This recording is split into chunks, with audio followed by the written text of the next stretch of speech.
징징대지 좀 마요. 창피하니까 제발 조용히 좀 살아요. 그날 밤 아들이 보낸 딱 한 줄의 메시지가 제 심장을 뚫고 들어왔습니다. 시청해주신 여러분들, 행운이 대박 나시길 기원하며 구독과 좋아요 한 번씩 부탁드립니다. 여러분의 작은 행동이 제겐 큰 힘이 됩니다. 그 차가운 문장이 제 눈앞에서 번개처럼 번쩍이며 그동안 제가 느꼈던 막연한 불안과 의심이 눈사태처럼 무너져 내리는 소리를 들었죠. 아이들은 나를 걱정한 게 아니었구나. 나를 엄마로 생각한 게 아니었구나. 그 한 줄이 폐지를 줍던 초라한 제 등 뒤에 비수가 되어 박히는 순간 저는 모든 것을 깨달았습니다. 안녕하세요. 제 이름은 이정순입니다. 올해 68세의 늙은 할미입니다. 이 이야기는 늙은 어미가 자식들의 진심을 알고 싶어 스스로를 나락으로 밀어넣은 부끄럽고도 서글픈 고백입니다. 공감되신다면 구독과 좋아요, 따뜻한 댓글 부탁드립니다. 이 이야기를 듣고 나면 여러분의 삶에 작은 위로와 깨달음이 있기를 바랍니다. 그렇게 처참한 메시지를 받은 건 제가 폐지를 줍는 척을 한 지 며칠이 지나서였습니다. 저는 아들 내외의 속셈을 확인하기 위해 전 재산을 잃었다고 거짓말을 했었죠. 그 후 반지하 방으로 이사를 하고 일부러 낡은 옷을 입고 다니며 밤낮으로 동네 골목을 헤매고 다녔습니다. 이 보잘것없는 연극에 며칠 동안 몸과 마음을 혹사시켰지만 정작 아들 강재성과 며느리 최수희는 한 번도 제게 찾아오지 않았습니다. 오히려 그들은 제게서 멀어지기 시작했죠. 그들에게 저는 더 이상 엄마가 아니었던 것입니다. 그저 아는 사람보다도 못한 귀찮고 피하고 싶은 쯤이었을 뿐입니다. 폐지라도 주어야 한다며 리어카를 끌고 골목을 누비던 어느 날 며느리가 제 앞을 지나가는 것을 보았습니다. 며느리는 친구와 깔깔거리며 커피를 마시고 있었는데 시선은 정확히 제게 향했죠. 눈이 마주친 순간 그녀는 고개를 돌리지 않고 저를 마치 처음 보는 사람처럼, 아니 그보다 더 혐오스러운 벌레라도 본 것처럼 싸늘하게 외면했습니다. 그날 저는 몸이 얼어붙는 듯한 기분을 느꼈습니다. 아나, 너희는 정말 내 재산만 사랑했던 거구나. 재산이 없는 나는 이 세상에 존재하지 않는 사람이구나. 라는 생각이 제 가슴을 산산이 부수고 있었습니다. 하지만 그보다 더 저를 무너뜨린 것은 며느리가 저를 지나쳐간 그날 밤 아들의 휴대폰으로 받은 한 줄의 메시지였습니다. 그 한 줄은 제게 폐지를 줍는 초라한 모습보다 더한 굴욕과 절망을 안겨주었습니다. 그들의 진심을 알게 된 순간 저는 이제 어떻게 해야 할지 막막했습니다. 가슴 깊은 곳에서부터 차오르는 모멸감과 배신감은 저를 완전히 무너뜨리고 있었습니다. 그러나 이 모든 것은 아직 시작에 불과했습니다. 이 끔찍한 연극이 시작된 데에는 모두 그들의 갑작스러운 태도 변화가 원인이었습니다. 이 모든 것은 몇 달 전으로 거슬러 올라갑니다. 저는 68년의 세월 동안 자식들을 위해 살아온 평범한 엄마입니다. 남편이 일찍 세상을 떠나고 남편의 유산으로 작은 단독주택 하나를 지키고 살고 있죠. 남편이 남겨준 집과 제가 평생 모은 노후 자금, 그리고 연금까지 합하면 누구에게도 아쉬운 소리를 할 일은 없었습니다. 제가 가진 것이라고는 두 자식에게 물려줄 보잘것없는 재산과 평생의 헌신뿐이었지만 자식들을 키우는 내내 저는 행복했습니다. 끼니를 거르면서도 자식들 학원비만큼은 꼬박꼬박 챙겨주던 그때의 저는 그게 저의 행복인 줄 알았습니다. 그렇게 힘들게 두 자식을 키워 장성시키고 결혼까지 시켰습니다. 아들 재성이는 39살에 결혼했고 딸 지수는 36살에 결혼했죠. 자식들이 모두 잘 살고 있는 것 같아 제 마음은 늘 든든했습니다. 그런데 재성과 수희는 결혼 후 연락이 뜸해지기 시작했죠. 아들의 생일날 엄마 잘 지내시죠? 라는 톡 한 통이면 끝이었고 며느리 수희는 어머니 바빠서요. 라는 말을 인사처럼 내뱉는 사람이었습니다. 저는 그들의 무관심에 익숙해져 있었죠. 그래 다들 자기 가정이 있으니 바쁘겠지 라고 스스로를 위로하며 살았지만 그래도 마음 한구석이 텅 비어 있었던 것은 사실입니다. 하지만 딸 지수는 달랐습니다. 지수는 일주일에 한 번씩 저를 찾아와 반찬을 만들어 주었고 시장을 함께 가자며 저를 챙겨주었죠. 그러니 제 마음이 딸에게 기울 수밖에 없는 것은 당연한 일이었습니다. 이런 관계가 영원히 이어질 것이라 생각했는데 몇 달 전부터 이상한 낌새가 느껴지기 시작했습니다. 늘 무심했던 재성이와 수희가 갑자기 저를 끔찍이 챙기기 시작한 것입니다. 주말마다 엄마, 맛있는 거 사드릴게요. 라며 저를 불러내고 생전 듣도 보도 못한 건강식품을 들고 와서 저를 챙겼죠. 처음에는 반갑고 고마웠습니다. 하지만 자꾸만 가슴 한구석에서 불안한 경고등이 번쩍이는 것을 막을 수가 없었습니다. 사람이 갑자기 변하면 무섭다던데 얘들이 왜 갑자기 이러는 걸까? 저는 그들의 행동이 순수한 걱정이 아니라는 것을 본능적으로 직감했습니다. 그리고 그들의 갑작스러운 친절의 이면에 숨겨진 진짜 목적을 알게 되면서 저는 다시 한번 절망의 늪으로 빠져들게 되었습니다. 아들의 말은 제 가슴에 철렁하고 내려앉는 돌덩이 같았습니다. 그날 재성이가 제 집에 찾아와 밥을 먹고 거실을 둘러보던 중이었죠. 며느리 수희는 옆에서 저와 시시콜콜한 이야기를 나누고 있었는데 재성이가 제게 슬쩍 이렇게 묻더군요. 엄마, 혹시 여기 이 집 시세 많이 올랐어요? 그때는 그냥 웃어 넘겼습니다. 아이고, 무슨 소리야. 그냥 낡은 집인데. 하지만 재성이는 제 대답을 듣고도 혼잣말처럼 중얼거렸죠. 요즘 단독주택도 재개발 이야기가 나온다던데. 이거 물려받으면 노후 걱정 없겠네. 그 말을 들은 순간 제 심장이 쿵 하고 내려앉았습니다. 아들이 저를 걱정하는 줄로만 알았는데 그 뒤에는 계산기가 숨어 있다는 것을 깨달았죠. 그날 이후로 아들 내외는 더욱 살갑게 굴기 시작했습니다. 하지만 제 마음속의 의심은 이미 걷잡을 수 없이 커져가고 있었죠. 혹시 이 아이들이 내 재산을 노리고 있는 걸까? 그 의심은 며느리 수희의 행동을 통해 확신으로 변했습니다. 며느리가 제게 전화를 걸어 어머니, 요즘 건강도 안 좋으시잖아요. 이럴 때 미리미리 준비하셔야죠. 라고 말했거든요. 미리미리 준비라는 말의 의미를 모를 리가 없었습니다. 제 재산을 정리하고 자식들에게 나눠줄 준비를 하라는 뜻이었죠. 이 사람들이 벌써부터 내가 오래 못 살 거라고 생각하나 저는 충격과 분노의 말을 잇지 못했습니다. 저를 걱정하는 척하면서 속으로는 제 재산을 나눠 가질 생각에 들떠 있었던 것입니다. 겉으로는 살갑게 웃는 그들의 얼굴 뒤에 숨겨진 욕심과 탐욕이 너무나도 선명하게 보였습니다. 이런 상황 속에서 저는 딸 지수의 존재에 더욱 의지하게 되었습니다.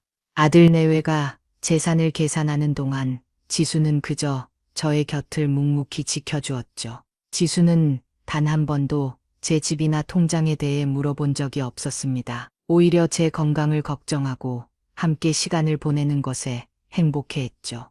저는 2년 전 남편의 유산이었던 시골 땅 문제로 재성이와 다투었을 때도 지수가 제 편을 들어주었던 것을 기억합니다. 당시 재성이는 저도 모르게 서류를 건드려 땅을 팔아버리려 했었죠. 그때 지수가 제게 화를 내며 엄마가 결정하셔야지. 오빠가 왜 그걸 몰래 챙겨요? 라고 따졌습니다. 그 말을 들었을 때 저는 가슴 깊은 곳에서 뜨거운 무언가를 느꼈죠. 지수 덕분에 저는 시골 땅도 이 집도 지킬 수 있었던 것입니다. 내 자식이라도 다 믿을 수 있는 건 아니구나 라는 씁쓸한 깨달음을 얻었지만 그래도 저는 마지막까지 아들을 믿고 싶었습니다. 어쩌면 제가 너무 예민하게 굴고 있는 건지도 모른다는 생각이 자꾸만 저를 괴롭혔습니다. 하지만 제 마음 깊은 곳에서는 이건 사랑이 아니라 욕심이야 라는 냉정한 목소리가 계속 들려왔죠. 결국 저는 결심했습니다. 내가 모든 것을 잃은 척해보자. 만약 그들이 진정으로 나를 사랑한다면 내가 아무것도 없을 때도 내 곁에 있어주겠지. 그렇지 않다면 그들의 추악한 본색이 드러날 것이다. 이 끔찍한 연극을 시작하기로 결심한 순간 제 마음은 비통함과 결연함으로 가득 찼습니다. 며칠을 망설였습니다. 괜한 오해로 아이들의 마음을 상하게 하는 것은 아닐까, 내가 너무 삐딱하게 생각하는 건 아닐까 하는 생각에 잠을 이룰 수가 없었죠. 하지만 가슴 깊은 곳에서 자꾸만 이건 사랑이 아니라 욕심이야 라는 소리가 들려왔습니다. 결국 저는 결심했습니다. 내가 가진 것을 다 잃었다고 해보자. 정말 나를 걱정한다면 손을 내밀 것이고 아니라면 그들의 진짜 얼굴이 드러날 테니까요. 그날 아침 떨리는 손으로 아들 재성이에게 전화를 걸었습니다. 재성아, 큰일 났다. 엄마가 사기를 당했어. 집도 통장도 다 날렸어. 제 목소리는 제가 생각해도 너무나 처량했습니다. 잠시 침묵이 흐르자 재성이가 웃기라도 하는 듯 물었죠. 엄마 또 무슨 이상한 전화 받으신 거예요? 그런 거 다 사기야. 그 말에 저는 더 처연하게 말했습니다. 아니다. 이번엔 진짜다. 아는 사람한테 투자했다가 정말 다 날렸어. 그제야 재성이의 목소리가 확 바뀌더군요. 그럼 집도 없으세요. 진짜 다 정리된 거예요. 걱정보다 먼저 나온 것은 확인이었습니다. 제 마음이 쿡 하고 내려앉는 것을 느꼈죠. 바로 그때 며느리 수희에게서도 톡이 왔습니다. 어머니 진짜요? 그럼 저희 몫은 어떻게 되는 거예요? 남아있는 거요. 며느리는 걱정 대신 자신의 몫부터 따지고 있었습니다. 저는 그들의 반응에서 이미 모든 것을 알 수 있었습니다. 그들은 제게 남은 재산이 있는지 없는지만 궁금했던 거죠. 며칠 뒤 저는 살고 있던 단독주택을 세를 놓고 동네의 작은 반지하 방으로 옮겼습니다. 연극을 위해 일부러 곰팡이 냄새가 나는 반지하를 택했죠. 가구도 최소한으로 옮기고 낡고 오래된 옷들만 꺼내 입었습니다. 냉장고는 텅 비워두고 방 안에는 형광등 하나만 달랑 켜놓았죠. 창밖으로는 차 소리 대신 하수구 물 흐르는 소리만 들려왔습니다. 이 방에서 처음 밤을 보내던 날 벽에 기대 앉아 가만히 중얼거렸습니다. 이 나이에 이런 연극을 하게 될 줄은 몰랐네. 그렇게 이사를 마친 후 저는 폐지를 줍는 연극을 시작했습니다. 리어카 대신 종이 박스를 끌어안고 새벽마다 골목을 돌아다녔죠. 허리가 아픈 것은 둘째치고 동네 사람들이 저를 바라보는 시선이 너무나 아팠습니다. 저분 그 좋은 집에 살더니 왜 저렇게 됐을까? 속으로 그런 말들을 다 듣고 있는 것처럼 제 귀에 울렸습니다. 수치심과 외로움이 동시에 밀려왔죠. 하지만 더 큰 고통은 따로 있었습니다. 폐지를 주우며 그렇게 며칠을 보냈는데 아들과 며느리는 단 한 번도 저를 찾아오지 않았습니다. 그들의 무관심은 반지하 방의 차가운 공기보다 더 차갑게 제 마음을 옥죄어 왔습니다. 그렇게 며칠을 보냈는데 아들 내외는 단 한 번도 찾아오지 않았습니다. 오히려 그들은 저를 피했죠. 하루는 폐지를 주우러 가다가 며느리 수희와 길 건너편에서 마주쳤습니다. 며느리는 친구와 함께 쇼핑을 하고 있었는데 우연히 시선이 딱 마주쳤죠. 며느리는 저를 보자마자 얼굴이 굳더니 아무것도 못 본 척 고개를 확 돌려버렸습니다. 제가 폐지를 줍고 있는 모습을 보았을 텐데도 말입니다. 눈빛에서 창피하다는 감정이 그대로 느껴졌습니다. 마치 저는 투명 인간이라도 된 것처럼 그녀는 저를 외면하며 빠르게 지나갔습니다. 그 순간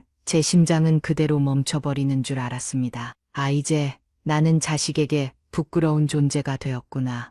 라는 생각에 억장이 무너졌습니다. 그런데 더 가슴 아픈 일은 그날 밤에 일어났습니다. 며느리가 저를 외면하고 간 그날 밤 아들 강재성이 제게 톡을 하나 보냈습니다. 어머니, 그만 좀 징징대세요. 제발 민폐 좀 그만 끼치시고요. 그 한 줄의 메시지는 제 심장을 갈기갈기 찢어놓는 칼날 같았습니다. 징징대지 말라니 저는 그냥 폐지를 주었을 뿐인데 그게 그들에게는 징징대는 행동으로 보였던 것입니다. 저는 그들의 메시지를 보며 더 이상 눈물조차 나오지 않았습니다. 단지 차갑게 식어가는 제 마음만 느낄 수 있었죠. 이 아이들은 저라는 존재 자체를 사랑한 것이 아니었습니다. 제가 가진 재산만을 사랑했던 것입니다. 재산이 없는 저는 그들에게 버림받아도 마땅한 짐이었던 것이죠. 이제 확실히 알겠습니다.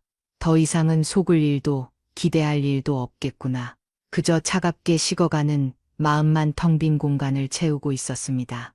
그렇게 하루하루가 시험 같았습니다. 새벽에는 폐지를 줍고 낮에는 반지하 방에서 라디오만 듣는 것이 일상이 되었죠. 냉장고는 여전히 텅 비어 있었고 전기밥솥도 없이 즉석밥으로 끼니를 때웠습니다. 하지만 입에서 투정이 나오지는 않았습니다. 이미 마음을 비우고 체념했기 때문이죠. 저는 이제 괜찮다고 생각했습니다. 그들의 진심을 알게 된 이상 더 이상 상처받을 일도 없을 것이라고요. 그런데도 가끔씩 벽에 기대어 앉아 있으면 제 손에 묻은 먼지가 그렇게 눈물겹게 느껴지더군요. 이게 뭐라고, 내가 왜 이러고 있어야 하나 하는 생각에 눈물이 왈칵 쏟아지기도 했습니다. 정작 아들과 며느리는 아무 관심도 없는데 말이죠. 그러던 어느 날 누가 반지하 방의 낡은 문을 두드렸습니다. 혹시 집주인인가 싶어 창문 너머로 살짝 내다보니 그곳에 서 있는 사람은 다름 아닌 제 딸 강지수였습니다. 저는 몸이 굳어 아무 말도 할 수 없었습니다. 지수는 제 이름을 부르며 문을 두드렸고 저는 결국 조용히 문을 열었습니다. 방 안을 둘러본 지수는 입을 막고 눈물을 흘렸습니다.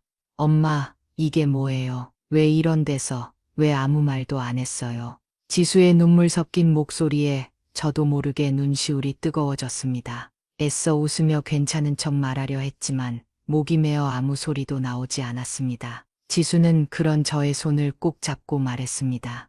엄마, 이러지 마요. 제발 같이 가요. 우리 집으로 가요.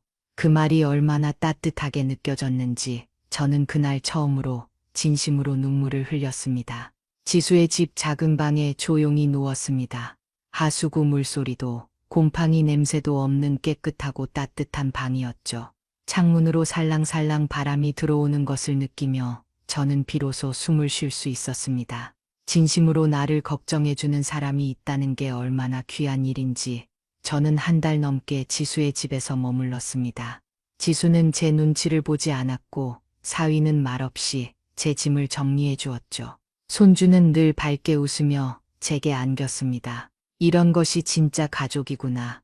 저는 늦게야 깨달았습니다. 그러던 어느 저녁 설거지를 마친 지수가 제 옆에 조용히 앉았습니다. 저는 더 이상 숨길 수 없다고 생각했죠. 마음속 깊은 곳에 묻어두었던 돌덩이 하나를 꺼낼 시간이 온 것입니다. 지수야, 엄마가 사실은 제 눈을 똑바로 바라보며 고개를 끄덕이는 지수 앞에서 저는 모든 것을 털어놓았습니다. 집도 그대로 있고 통장도 건드린 거 없어. 사실은 오빠랑 수희가 갑자기 너무 잘해주니까 그게 너무 이상해서 진심이 뭔지 알고 싶었어. 지수는 잠시 아무 말도 하지 않았습니다. 그저 제 손을 꽉 잡고 있을 뿐이었죠. 너까지 속일 수밖에 없어서 미안하다. 제 말에 지수는 조용히 눈물을 흘렸습니다. 엄마, 난 아무것도 몰라도 그냥 엄마가 내 엄마니까 챙겼던 거야. 엄마가 집이 있든 없든 돈이 있든 없든 그런 건 중요하지 않아. 그냥 엄마니까. 지수의 말에 저는 주저앉고 말았습니다. 제 인생에서 단 한 사람, 조건 없이 제 편을 들어주는 사람이 있다는 게 얼마나 큰 위로인지 그날 처음으로 알게 되었습니다. 그날 밤 저는 잠을 이룰 수 없었습니다. 지수는 그날 이후로 더 조심스럽게 저를 챙겼고 저는 마음속으로 하나의 결정을 굳혔습니다. 이 아이는 내가 가진 전부를 남겨도 아깝지 않은 사람이구나. 며칠 뒤 지수가 출근한 사이 저는 법무사 사무실에 전화를 걸었습니다. 노인 혼자 움직이는 게 쉬운 일은 아니었지만 그날은 이상하게 발걸음이 가벼웠습니다. 상담 예약을 잡고 다음날 지수와 함께 방문했습니다. 엄마, 진짜로 나한테 증여한다고? 지수는 믿을 수 없다는 듯 물었지만 저는 단호하게 말했습니다. 내가 가진 게 많진 않아도 이 집 하나만큼은 진심으로 아낌없이 줄 수 있는 사람한테 주고 싶었어. 지수는 한참을 말이 없었습니다. 그저 눈시울만 붉힌 채 서류에 도장을 찍었죠.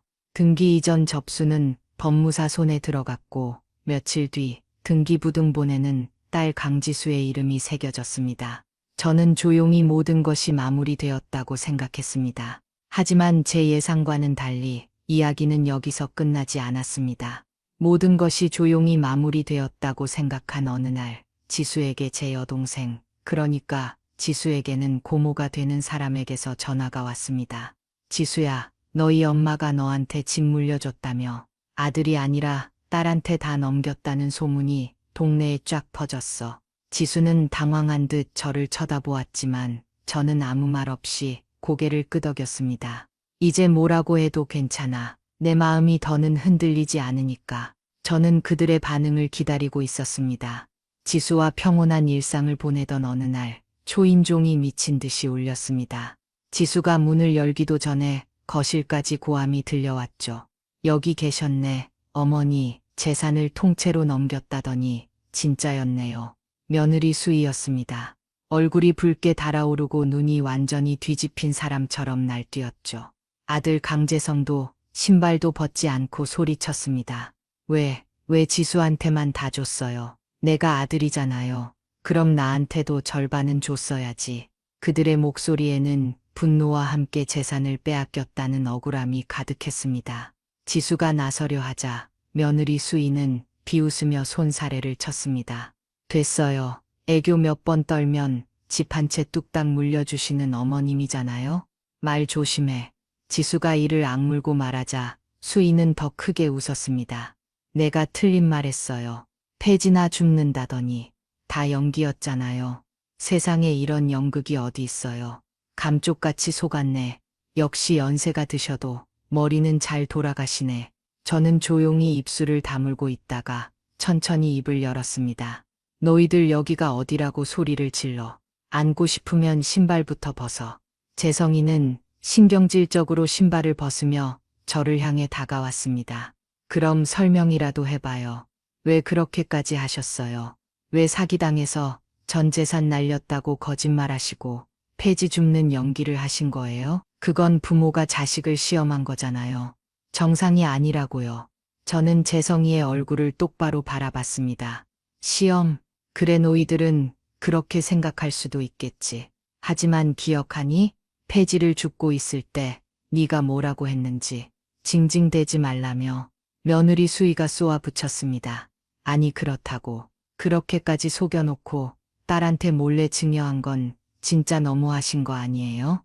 우리 뒤통수 치셨다고요. 저는 천천히 일어섰습니다. 내가 사기당했다니까. 남은 재산부터 따진 게 누구였지. 그땐 당황해서 그랬다고? 그래 그 당황스러움이 너희들의 본심이었어. 재산이 없다고 생각하니 본색을 그대로 드러내더구나. 저는 지수를 바라보며 말했습니다.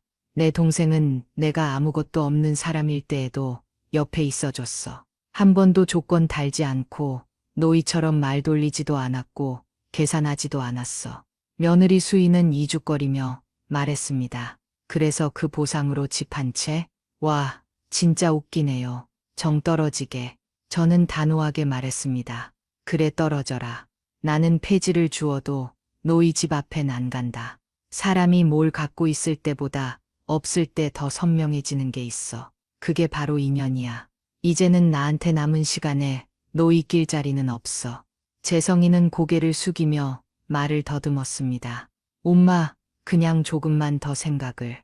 저는 마지막으로 말했습니다. 늦었어. 나는 노이한테 줬던 마음 다 접었어. 돌아가라.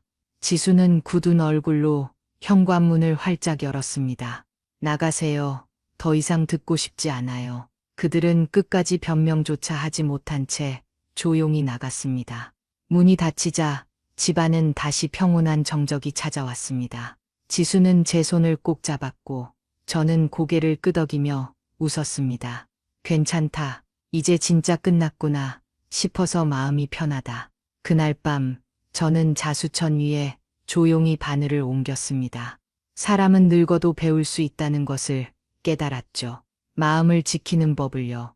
마지막 순간까지 바보로 살 순 없잖아요. 이제 저는 속지 않습니다. 절대 다시는. 안녕하세요. 저는 서울 양천구 목동에 살고 있는 63세 정은숙이라고 합니다. 결혼한 지는 38년이 넘었고 두 아이를 낳고 키우고 남편 뒷바라지하며 살아온 평범한 여자인데요. 그런 제가 어느 날 내 남편이 바람을 피웠다는 걸 알게 된 경로가 좀 이상했어요. 주차 위반 딱지.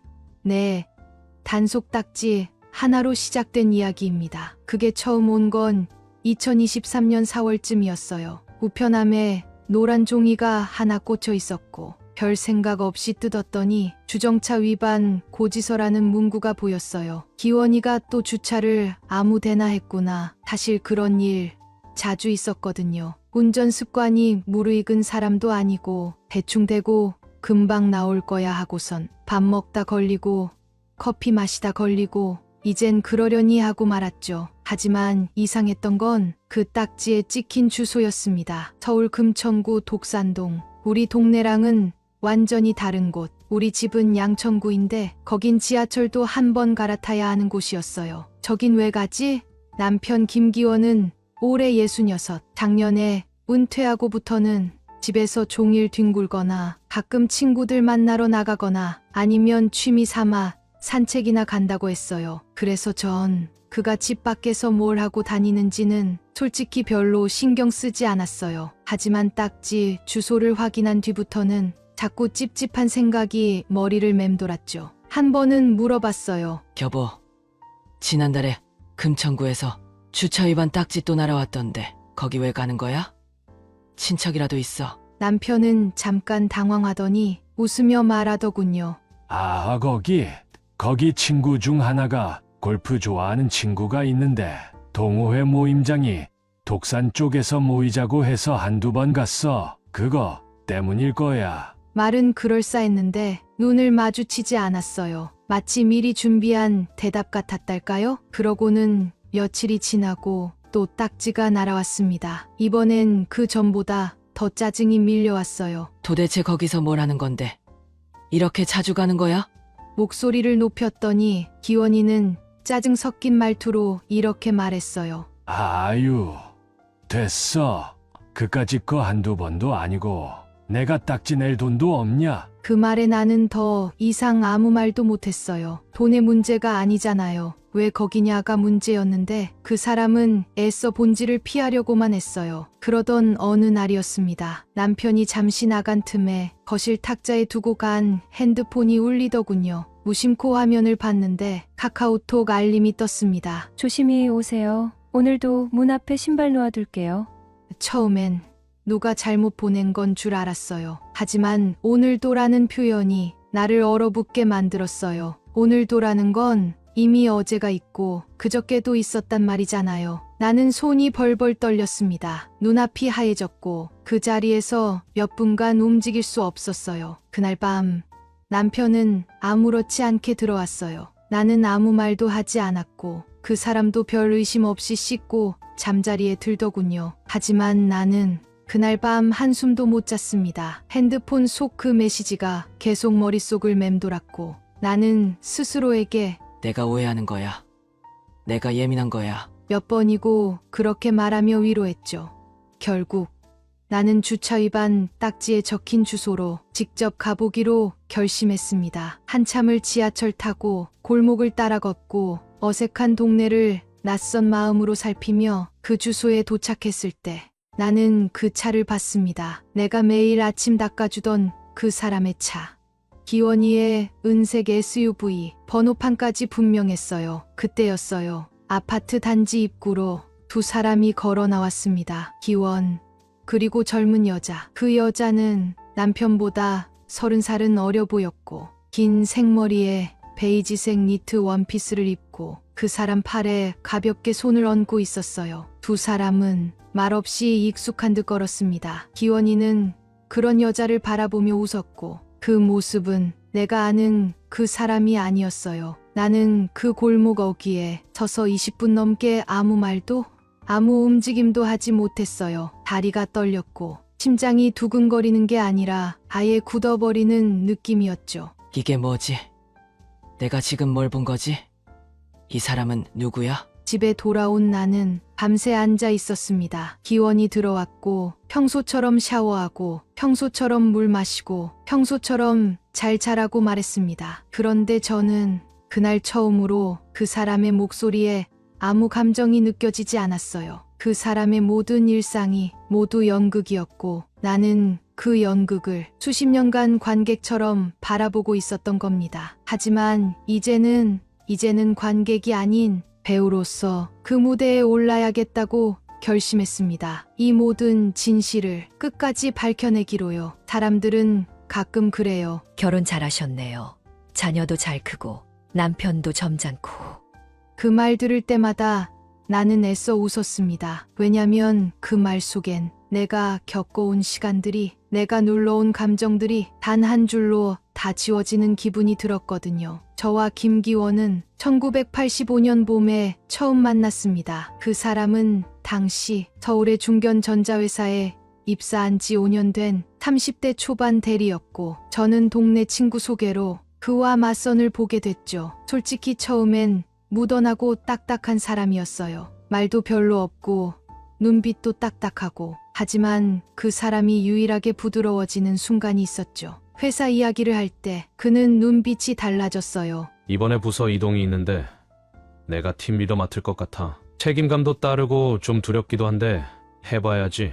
일에 대한 자부심, 성실함, 그리고 말없이 행동하는 성격, 그게 기원이의 전부였어요. 결혼은 그로부터 8개월 뒤였습니다. 1986년 2월, 눈이 많이 오던 날, 양가 가족들이 서로 조심스레 웃던 그날, 저는 이 사람이랑 평생 같이 살면 적어도 남들처럼 크게 다투진 않겠구나 싶었죠. 그건 맞기도 틀리기도 했습니다. 결혼 후 3년쯤 지나 아들 주호가 태어났고, 그로부터 13개월 뒤 딸 소영이 태어났어요. 두 아이를 키우느라 정신이 없던 그 시절, 기원이는 회사 일로 늦게까지 바빴고 주말에도 거래처다, 보고서다 하며 바빴죠. 저는 불평하지 않았어요. 오히려 열심히 사는 남편 둔 게 복이지 싶었고, 남편의 셔츠에 다리미질을 하며 그가 출근하는 뒷모습을 자랑스러워하기도 했어요. 하지만 그 시절부터 우린 잘 웃지 않았어요. 저는 아이들과의 전쟁을 치르느라 하루가 어떻게 가는지도 몰랐고,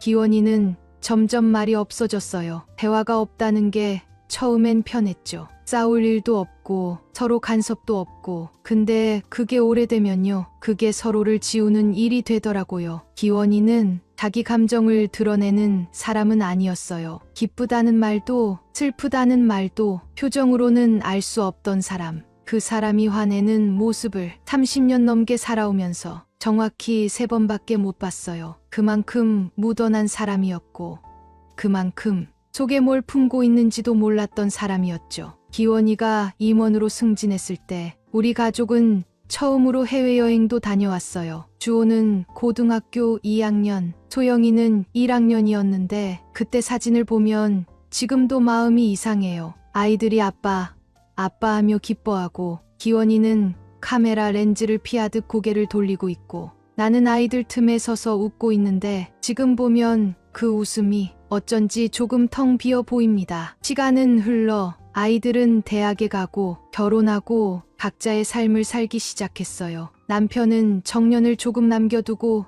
임원 퇴직을 하게 됐고, 그 후로는 집에 있는 시간이 많아졌죠.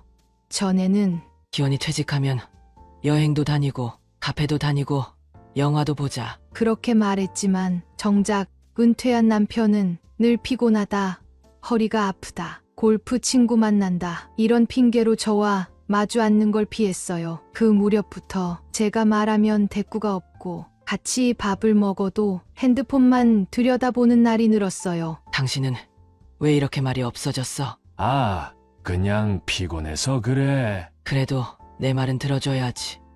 내가 뭘 안 듣는다고 그래. 이런 말들이 오가는 시간이 점점 줄고 결국 대화 자체가 사라졌죠. 그리고 그때 주차 딱지가 날아오기 시작한 겁니다. 그때 저는 깨달았어요. 이미 그 사람과 나는 오래전부터 멀어지고 있었구나. 나만 모르게, 나만 부정하면서 우리 부부는 괜찮다고 믿고 있었던 거예요. 딸 소영이는 한 번 이런 말을 했어요. 엄마, 아빠는 참 남 같아 보여. 둘이 같이 있는 걸 어릴 때도 많이 못 봤어. 그 말을 듣고 웃으며 넘겼지만 속으로는 눈물이 맺혔어요. 나는 애써 그 모든 걸 당연한 부부의 흐름이라 여겼어요. 하지만 지금 생각해보면 그건 외면이었고, 그 외면 속에서 기원이는 다른 현실을 만들고 있었던 거죠. 유는지, 그 여자의 이름은 아직 남편의 입에서 직접 듣지 못했어요. 하지만 나중에 알아보니 그 여자는 기원이가 회사에 다닐 때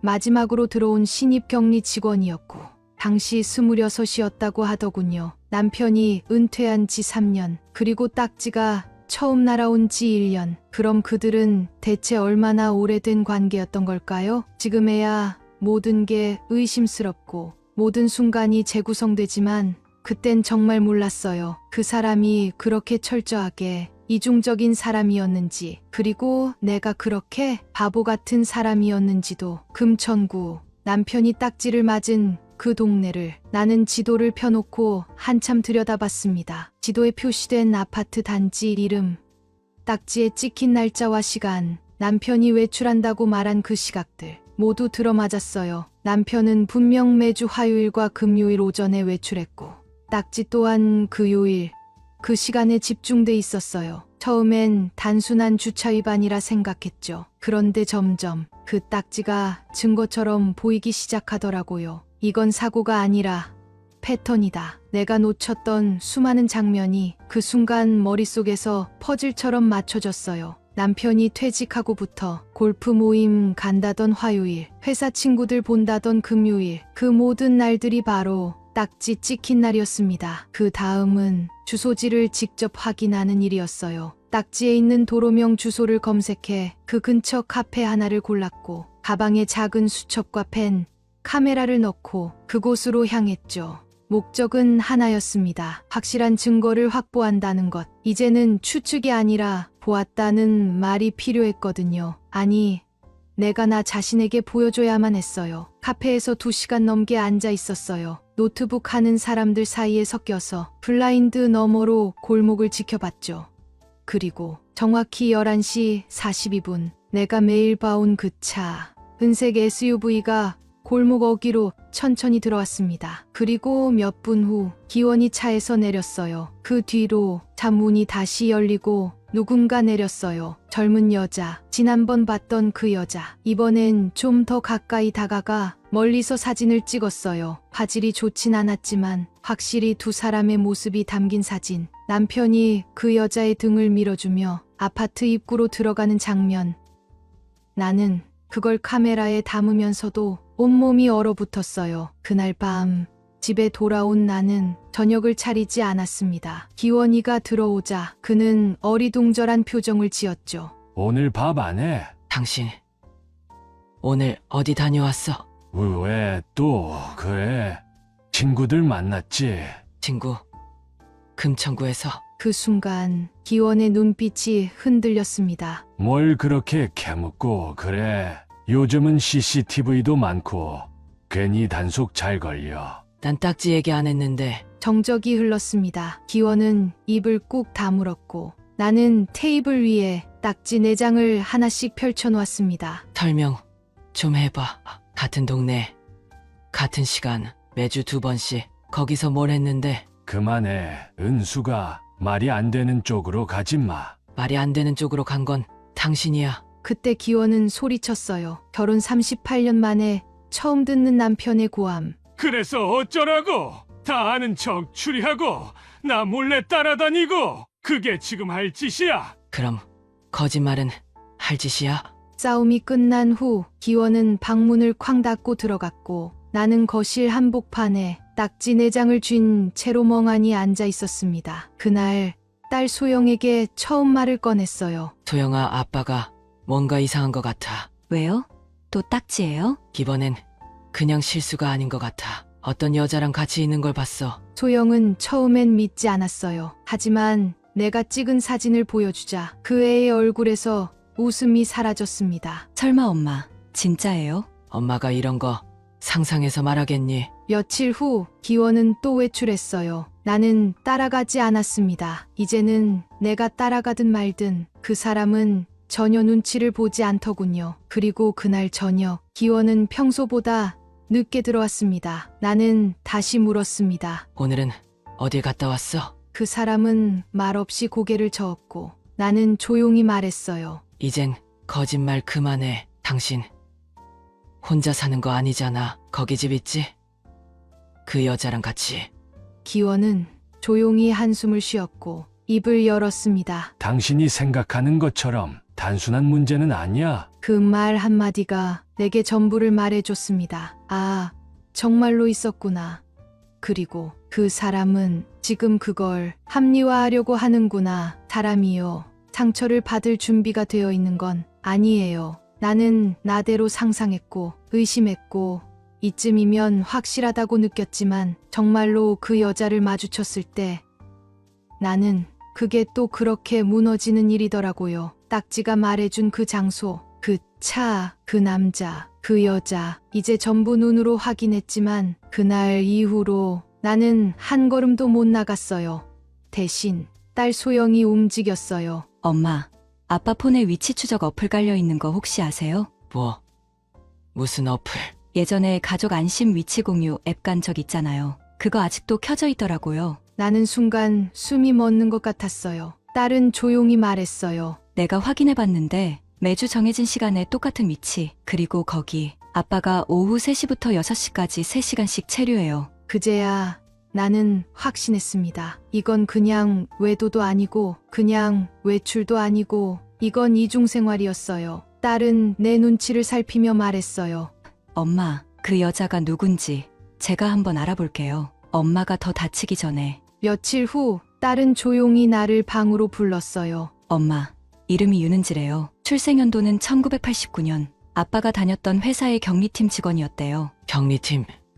응. 회사 내부 게시판 캡처까지 찾았어. 입사 공지에 이름 올라와 있었고 아빠가 퇴직하기 2년 전에 입사했더라. 나는 그 순간 내 머릿속에서 이상한 퍼즐 조각 하나가 맞춰지는 느낌을 받았어요. 퇴직 전 기원이 회사에서 많이 피곤해하던 시기, 술 냄새가 자주 나던 시기, 옷에 향수 냄새가 묻었던 시기, 나는 그걸 다 그냥 넘겼죠. 요즘 스트레스 받겠지. 부장이라면 저 정도는 겪겠지. 회사 사람들하고 어울리겠지. 나는 그 모든 걸 합리화했고 그 사이에 기원이는 그 여자를 만나고 있었던 겁니다. 딸은 거기서 멈추지 않았습니다. 직접 그 여자의 SNS까지 추적했더라고요. 엄마, 이거 봐요. 이 계정은 비공개인데 프로필 사진에 아빠 차가 찍혀 있어요. 그건 내가 매일 청소해줬던 그 차. 그 번호판이 정확히 보였고 옆에 여자와 아이, 그림 이모티콘까지 새겨진 그제야 나는 그 여자와 기원 사이에 아이가 있다는 걸 처음으로 의심하게 됐어요. 그날 밤 기원은 평소처럼 TV를 보고 있었고 나는 조용히 옆에 앉았습니다. 기원 씨, 왜? 그 여자 윤은지 씨 회사에서 만난 거 맞지? 그 사람은 움찔했지만 끝내 말하지 않았어요. 대신 다리를 꼬고 앉아 이모컷만 만지작거렸죠. 언제부터야? 은수가 그만하자. 이게 무슨 재판도 아니고. 그럼 그냥 넘어가. 당신은 애까지 만든 사람하고 같이 살면서 나랑은 아무 일도 없었다는 듯이 사는 게 당연해. 나는 가정을 깰 생각은 없었어. 그 말에 나는 폭발했습니다. 가정을 깰 생각이 없었다고. 그럼 지금 이게 뭐야? 같은 시간, 같은 장소, 같은 여자라 아이까지 있다며? 그게 가정을 지키는 사람이야? 기원은 잠시 말이 없더니 혼잣말처럼 말했어요. 그 아이는 내 아이인지 확실치 않아. 확실치 않다니? 그 여자가 말했어. 확실하지 않다고. 하지만 그냥 믿고 있었어. 내가 그 말을 들었을 때 분노와 함께 이상하게 안도감도 함께 밀려왔어요. 그래, 아이가 아니면 우리 가족을 완전히 잃은 건 아닐지도 몰라. 그런데 그것도 결국 자기 합리화였어요. 며칠 후 나는 그 여자가 사는 집 앞까지 찾아갔습니다. 초인종을 누르자 문이 열렸고 그 여자가 문을 열었어요. 정말 말 그대로 내 딸 같은 나이였어요. 저 누구세요? 김기원 씨 부인이에요. 그 순간 그 여자의 얼굴이 굳었습니다. 아, 오셨네요. 그 말투는 놀람도 죄책감도 아니었어요. 준비된 사람의 말투. 이미 이런 상황을 겪을 거라 생각하고 연습한 대사 같았어요. 얼마나 됐어요? 3년 좀 넘었어요. 그 사람 당신한테 뭐라고 했어요? 내가 없는 사람이라고 했어요? 이혼했다고 했어요? 아니요. 그냥 마음이 떠났다고 했어요. 그래서 같이 살고 싶다고 했고, 그래서 여기 살고 있어요. 아이 있죠? 그 여자는 대답하지 않았어요. 대신 거실 안쪽에서 장난감 굴러가는 소리가 났습니다. 나는 그 소리를 들은 순간 현기증이 왔고 울지도 못하고 그 자리에서 돌아섰습니다. 내 안의 감정이 울음도 아니고 분노도 아니고 그냥 완전히 꺼지는 느낌이었어요. 사람이 누군가에게 실망하게 되는 순간은 어떤 큰 배신이 아니라 작은 거짓말을 반복해서 듣게 될 때입니다. 한 번은 모른 척 넘깁니다. 두 번은 사정이 있었겠지라고 합니다. 세 번은 내가 예민한 건가 하고요. 그런데 네 번째부터는 이건 실망이 아니라 존재 자체가 의심스러워지는 거예요. 나는 지금 내가 사랑했던 사람의 존재 자체를 의심하고 있었습니다. 기원이 집을 나간 건 내가 이혼 서류를 건넨 지 4일째 되는 날이었습니다. 그는 아무런 말도 없이 마치 회사 출장이라도 가듯 캐리어 하나 끌고 나갔습니다. 문 닫히는 소리, 그 조용한 쾅 하는 소리가 마치 심장에다 못질하는 것 같았죠. 딸 소영은 그날 저녁 내 옆에 앉아 조용히 울었습니다. 엄마 정말 괜찮아요? 괜찮을 리가 없지. 하지만 이게 맞는 거야. 이제라도 그 사람의 그림자에서 벗어나야지. 아들 주호는 해외에서 급히 귀국했습니다. 그 아이가 집에 들어왔을 때 저는 단단히 마음 먹고 말했죠. 주호야, 너도 힘들 텐데 엄마 걱정은 하지 마. 그 아이는 말없이 제 손을 잡았습니다. 그 손끝이 얼마나 따뜻하던지요. 그 순간 처음으로 내가 혼자가 아니다란 생각이 들더군요. 하지만 그렇게 가족이 나를 감싸줘도 밤은 길고 외로웠습니다. 가끔은 무의식 중에 기원이 앉던 자리를 바라보기도 하고 그 사람이 쓰던 머그컵을 본능적으로 손에 쥐기도 했어요. 그런 자신이 너무 한심하게 느껴졌고 욕실에 들어가 혼자 거울을 보며 울었습니다. 은수가 이제는 너를 사랑해야 해. 그 말을 하루에도 수십 번씩 속으로 되뇌었어요. 그동안 내가 나 자신을 사랑하지 못했다는 걸 이제서야 알게 됐거든요. 며칠 후 기원이 연락을 해왔습니다. 이혼 서류 잠깐 얘기 좀 하자. 우리는 근처 찻집에서 만났습니다. 기원은 말수가 줄어든 듯했지만 그 특유의 도망가는 눈빛은 그대로였습니다. 은수가 내가 유는지랑 한 건 그냥 실수였어. 3년을 살았는데 실수야. 처음엔 그랬어. 근데 나중엔 책임져야 할 것 같더라고. 그 애가 아이 낳겠다고 하니까. 그 순간 나는 폭발했습니다. 책임! 내가 너랑 결혼해서 애둘 낳고 38년을 너만 바라보고 산 건 뭐야? 그건 책임 아니야? 기원은 말없이 입술을 깨물었습니다. 하지만 미안하다는 말은 끝내 하지 않았습니다. 그날 나는 조용히 이혼 서류를 꺼내 책상 위에 올려놨습니다. 이건 너한테 주는 마지막 기회야. 지금이라도 정리할 거면 아이한테는 정직하게 말하고 재산도 정확히 나누자. 기원은 알았어라고 말했지만 나는 그 말도 믿지 않았습니다. 실제로 그 사람은 내가 확인하지 못한 비밀 계좌와 부동산 일부를 유는지에게 넘기려 한 정황이 변호사를 통해 드러났어요. 그제서야 나는 이게 단순한 외도가 아니라 기획된 이중생활이었다는 걸 알았죠. 법률사무소에 앉아 담담하게 상담을 받는 내 모습은 얼마 전까지 살림만 하던 아줌마가 아니었어요. 담당 변호사는 조용히 말했죠. 남편분은 두 집 살림을 해왔고 혼외 자녀 여부가 확정되면 위자료 청구도 가능합니다. 재산 분할은 최대치로 요구하십시오. 나는 고개를 끄덕였습니다.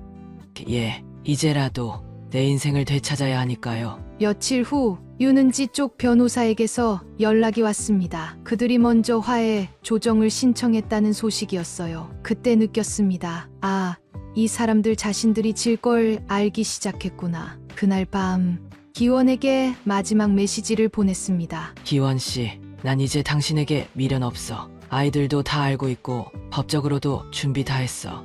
늦었어. 이제는 내가 선택할 차례야. 기원이 집을 나간 뒤 집안은 이상하리만큼 조용했습니다. 그 사람의 신음소리도 이따금 새어나오던 코고는 소리도 식탁을 툭툭 치던 버릇도 모두 사라졌는데 그 공백이 평화가 아니라 고통으로 밀려왔습니다. 나는 하루에 3번은 그 사람 자리에 앉아 식탁을 바라봤습니다. 아침밥을 차려도 숟가락이 하나 비었고 TV를 켜면 아무도 채널 돌려란 말을 하지 않았죠. 그런데 그게 더 서글펐습니다. 이게 정말 끝일까? 내가 먼저 이혼 서류를 건넸고 그는 말없이 짐을 싸고 나갔지만 마음 한구석에선 어딘가 아직 기적 같은 반성을 바라고 있었는지도 모르겠습니다. 하지만 기적은 오지 않았습니다. 며칠 뒤 변호사 사무실에서 내가 준비한 자료를 보고 변호사가 말했습니다. 위자료 청구 가능합니다.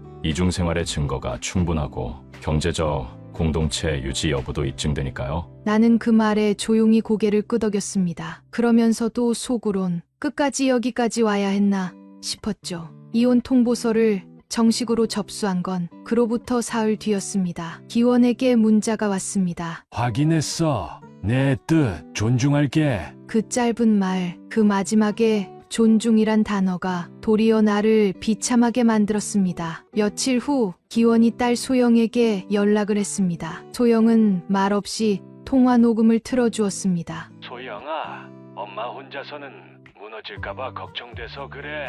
나는 그 사람을 지키고 싶은 마음도 있지만 엄마가 이렇게까지 아파하는 걸 보면 그 말은 책임이 아니라 또 다른 자기 연민으로 들렸습니다. 딸은 말했습니다.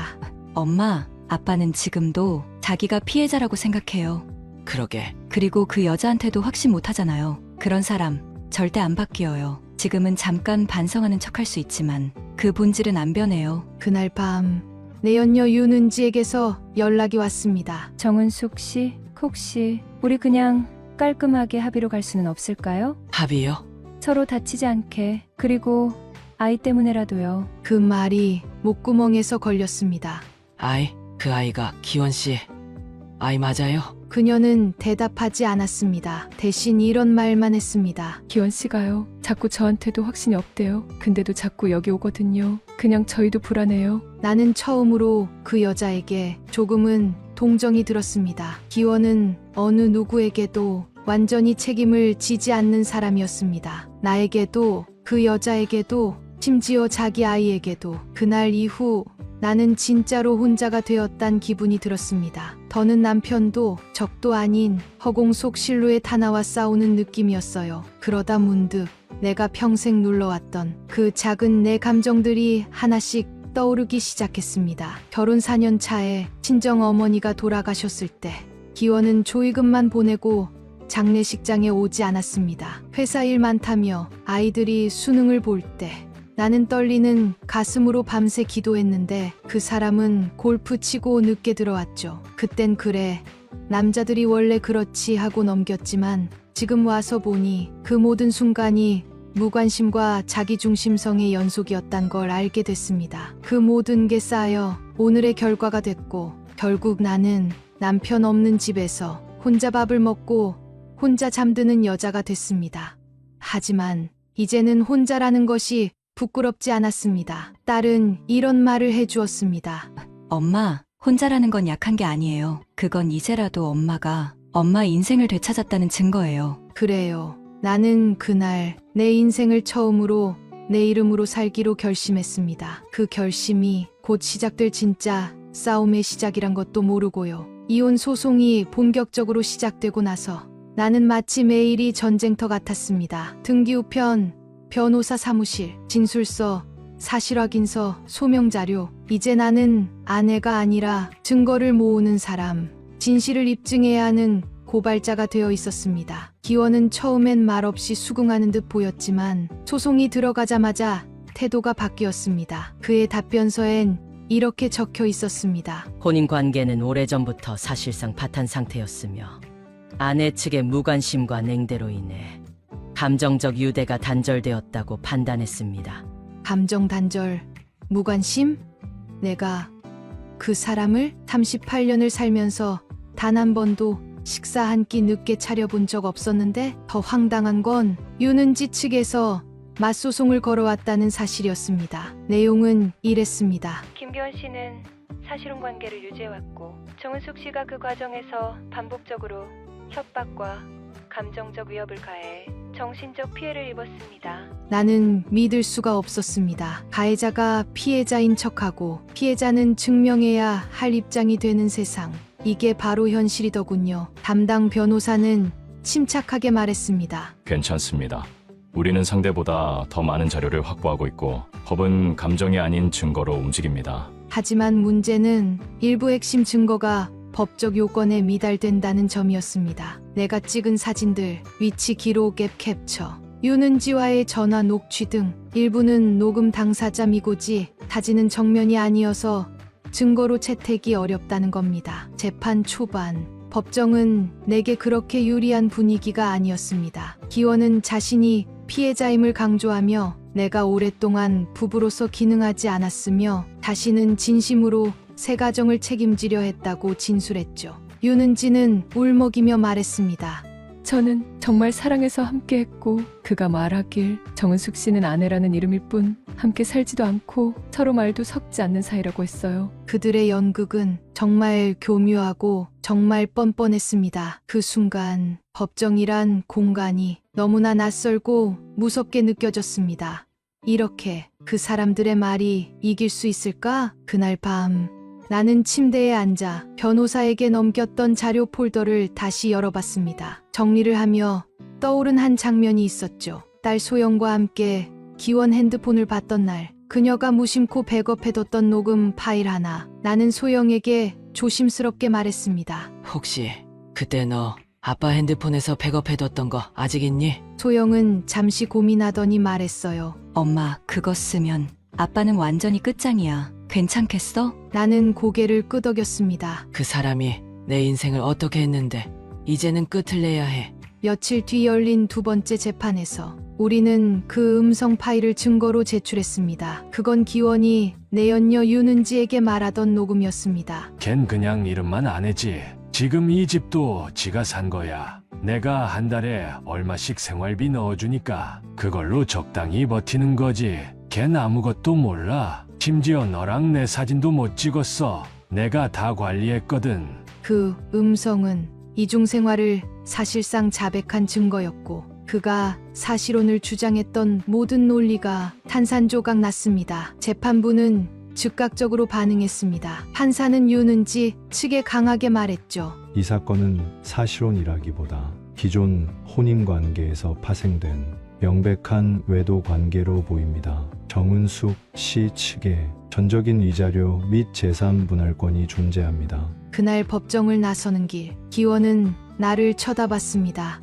눈빛엔 억울함도 원망도 후회도 모두 섞여 있었습니다. 나는 조용히 말했어요. 이건 내가 이긴 게 아니라 당신이 지은 죄가 당신을 무너뜨린 거야. 소영은 나와 팔짱을 끼고 나서며 말했습니다. 엄마, 이제 다 끝났어요. 아니, 이제 시작이야. 내 인생, 법원의 판결이 난 날 집으로 돌아오는 길이 이상하리만큼 조용했어요. 딸과 함께 법원을 나왔고 그날따라 바람도 새지 않고 해는 구름 뒤에 숨어 있었죠. 그 길을 걸으며 저는 마치 내 안에 있던 무언가가 천천히 정리되어 가는 느낌을 받았습니다. 집에 도착하자마자 가장 먼저 한 일은 거실 커튼을 바꿔다는 거였습니다. 오래도록 창을 가리던 회색 커튼을 걷어내고 연한 아이보리빛 린넨 커튼으로 바꿨습니다. 빛이 방 안으로 쏟아졌고 그 순간 저는 깨달았어요. 이 집은 이제 기원이 없는 집이 아니라 오롯이 나의 집이 되었다는 거요. 딸은 한동안 주말마다 찾아와 주었고 아들은 해외로 돌아가기 전 제게 새 스마트폰을 사주고 갔습니다. 엄마도 이제 세상 좀 편하게 살아요. 그 말에 웃음이 나왔습니다. 한동안 제 이름이 아닌 누군가의 아내, 누군가의 엄마로만 살았던 내가 이제 다시 정은숙으로 살아야 할 때가 왔구나 싶었죠. 시간이 지나며 조금씩 숨을 쉬기 시작했어요. 아침에 눈을 뜨면 누군가의 도시락을 싸지 않아도 됐고 날씨 좋은 날엔 혼자 공원을 걷고 가끔은 버스를 잘못 타 낯선 동네에서 길을 잃기도 했습니다. 하지만 그런 모든 순간이 살아있다는 느낌을 주더군요. 한 번은 이런 생각이 들었습니다. 그 사람 없이도 내가 이렇게 살 수 있구나. 사랑이 끝나도 인생은 계속되더라고요. 그리고 그 계속되는 삶을 받아들일 수 있게 된 순간부터 진짜 치유가 시작된 것 같았어요. 지금 제 일상은 단순합니다. 아침에 일어나 커피를 끓이고 책을 읽고 가끔은 옛 친구들을 만나고 동네 서예학원에도 다니기 시작했어요. 사람들이 묻습니다. 정은숙 씨, 이혼하고 나서 외롭지 않으세요? 전 웃으며 대답하죠. 전보다 훨씬 덜 외롭습니다. 진짜 외로움은 같이 있는데 혼자인 상태였어요. 38년 동안 말이죠. 지금의 나는 혼자지만 혼자가 아닙니다. 나를 사랑하는 사람들, 나를 지지해주는 아이들, 그리고 무엇보다 이제는 나 자신이 저를 가장 잘 돌보는 사람이 되었으니까요. 그 사람에 대한 감정은 이제 없습니다. 분노도 그리움도 연민도 다 지나갔습니다. 가끔 아주 가끔 뉴스에서 이중생활 같은 단어가 나오면 잠깐 그 시절이 떠오르긴 하지만 이젠 무너지지 않아요. 나는 이미 겪었고 이겨냈고 지금도 이렇게 잘 살아가고 있으니까요. 시청자 여러분, 이야기를 끝까지 들어주셔서 감사합니다. 여러분이라면 어땠을까요? 그 주차 위반 딱지를 처음 발견했을 때, 그 젊은 여자를 처음 봤을 때, 내 남편의 진심을 듣게 되었을 때, 여러분이라면 어떤 선택을 하셨을까요? 댓글로 여러분의 생각을 나눠주세요. 그 이야기가 또 다른 누군가에게 용기와 위로가 될 수 있습니다. 그런 상황에서 과연 누구의 잘못일까요? 당신이라면 가정을 지켰을까요? 진실을 밝혔을까요? 비슷한 경험이 있었다면 댓글로 함께 나눠주세요. 이 사연이 공감되셨다면 좋아요와 공유 부탁드립니다.